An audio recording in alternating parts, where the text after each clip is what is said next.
सवर्णों को 10% आरक्षण का बिल जो है वो संसद में थोड़ी देर में पेश होगा। लोकसभा में पेश होगा सवर्णों को 10% आरक्षण का बिल। आपको बता दें कि संविधान के अनुच्छेद 15 और 16 में संशोधन है। इस वक्त की बड़ी खबर आपको दे रहे हैं। बड़ी खबर इस वक्त की आपको दे रहे हैं। सवर्णों को 10% आरक्षण का बिल संसद में थोड़ी ही देर में पेश होगा। आपको बता दें कि केंद्र सरकार ने सवर्णों को 10% आरक्षण को मंजूरी दी थी और आर्थिक रूप से जो सवर्ण जो है वो कमजोर है उनको 10% आरक्षण को मंजूरी दी थी, जिसको लेकर सवर्णों को 10% आरक्षण का बिल जो है वो संसद में थोड़ी ही देर में पेश होगा।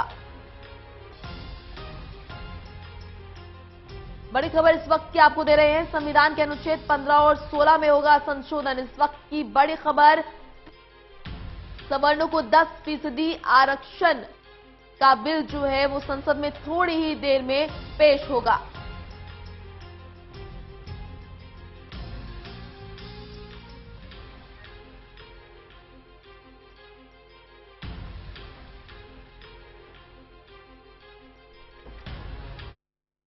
तो मैं सीबीआई विवाद मामले में क्या कुछ कहना है अरुण जेटली का, ये आपको सुनाते हैं। Chief relinquishing his powers even temporarily,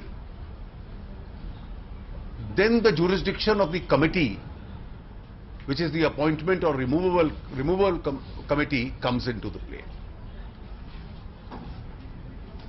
It's a possible view that the court has taken, and therefore the court has referred the matter to that committee to decide on this issue within 1 week. The government has been directed to convene a meeting of that committee as per the reports which are so far available. The court apparently has strengthened the immunity given to the CBI director in the larger interest of a fair and impartial functioning of the CBI. At the same time, the court has devised an accountability mechanism. This is in accordance with the norms of fair play, and therefore, in accordance with the directions of the court, obviously they will be complied with, and the government would act in the same manner. आज supreme court का निर्णय CBI director ने जो याचिका डाली थी उसके ऊपर आया है। सरकार ने सीबीआई, उसकी विश्वसनीयता, उसकी स्वायत्तता और उसकी प्रतिष्ठा को मद्देनजर रखते हुए यह निर्णय लिया था कि जब सीबीआई के 2 बड़े अधिकारी एक दूसरे पे आरोप और प्रत्यारोप लगा रहे हैं, तो जो सीवीसी का रिकमेंडेशन आया था कि जब तक उन आरोपों की जांच ना हो तब तक ये दोनों अपने आप को रिक्यूज करें और लीव पर जाएं। ये सरकार ने ईमानदारी से बोनाफाइड निर्णय लिया था। सीबीआई का जो कानून है उसमें 2 प्रावधान हैं। एक प्रावधान है कि भ्रष्टाचार के साथ संबंधित मामलों में जो सुप्रिटेंडेंस का अधिकार है वो सीवीसी को है, और दूसरा प्रावधान है कि सीबीआई डायरेक्टर की नियुक्ति, उसको हटाना या उसको ट्रांसफर करने का अधिकार एक विशेष समिति को है जिसमें प्रधानमंत्री, मुख्य न्यायाधीश और नेता प्रतिपक्ष होते हैं। जजमेंट तो हम लोगों ने अभी पूरी पढ़ी नहीं है, लेकिन यह संभव है कि कोर्ट ने यह कहा हो कि दोनों को अगर इकट्ठा पढ़ा जाए, हार्मोनियसली पढ़ा जाए, तो अगर ऐसा सुप्रिटेंडेंस का पावर होता है जिसमें सीबीआई का डायरेक्टर अपने अधिकार से कुछ समय के लिए भी वंचित होता है, तो वो कमेटी के सामने जाना चाहिए। इस व्यू से भी अगर सीबीआई की एक संस्था के नाम पर स्वायत्तता और निष्पक्षता और विश्वसनीयता बढ़ती है तो यह स्वागतनीय है। लेकिन इसके साथ साथ सुप्रीम कोर्ट ने एक अकाउंटेबिलिटी का, जवाबदेही का मैकेनिज्म भी सेटअप किया है, जिसके तहत कहा है कि जितने भी ये तथ्य आए हैं इस केस में, 1 सप्ताह के भीतर सरकार उस कमेटी की मीटिंग बुलाए जो उसके सामने जाएंगे।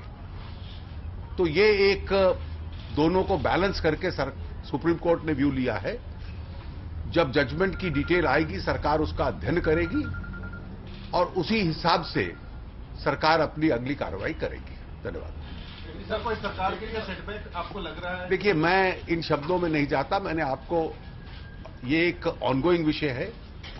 आज ये विषय आरंभ नहीं हुआ, आज ये विषय समाप्त नहीं हुआ, और इसलिए ये कानूनी प्रक्रिया है और इस प्रक्रिया को के पूर्ण स्वरूप तक, ताकि इसमें पूर्ण न्याय हो पाए कि कौन सा आरोप सच है, कौन सा गलत है। जैसे पहले भी कहा था जिस दिन कार्रवाई की गई थी, सरकार का किसी व्यक्ति विशेष के पक्ष या विपक्ष में रवैया नहीं है।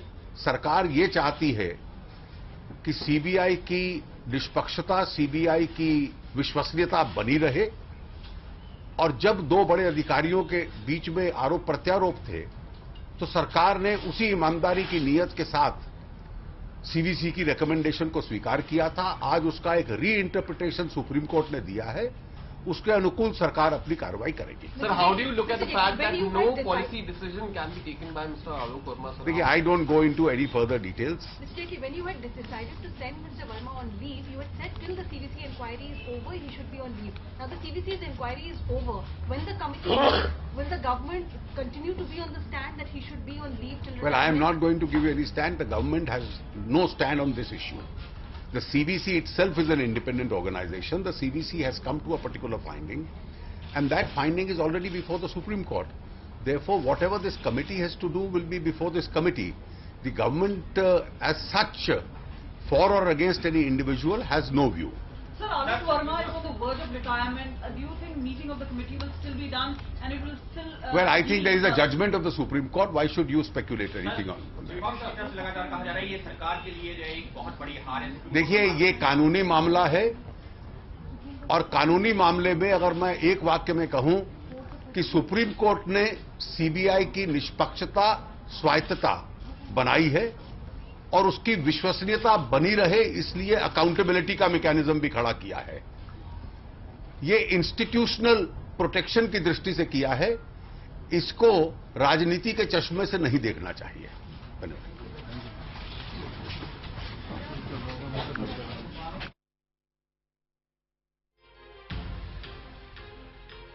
तो अरुण जेटली का बयान सुन रहे थे आप। साफ तौर पर अरुण जेटली का कहना था कि राजनीति के चश्मे से सुप्रीम कोर्ट के इस फैसले को ना देखा जाए, इंस्टीट्यूशनल प्रोटेक्शन को ध्यान में रखते हुए सुप्रीम कोर्ट का यह फैसला आया है। और साफ तौर पर अरुण जेटली ने यह कहा कि आलोक वर्मा को छुट्टी पर भेजने का फैसला सीवीसी की सिफारिशों के बाद लिया गया था। इसी के साथ केंद्र सरकार ने काफी सोच विचार करने के बाद ये फैसला लिया था।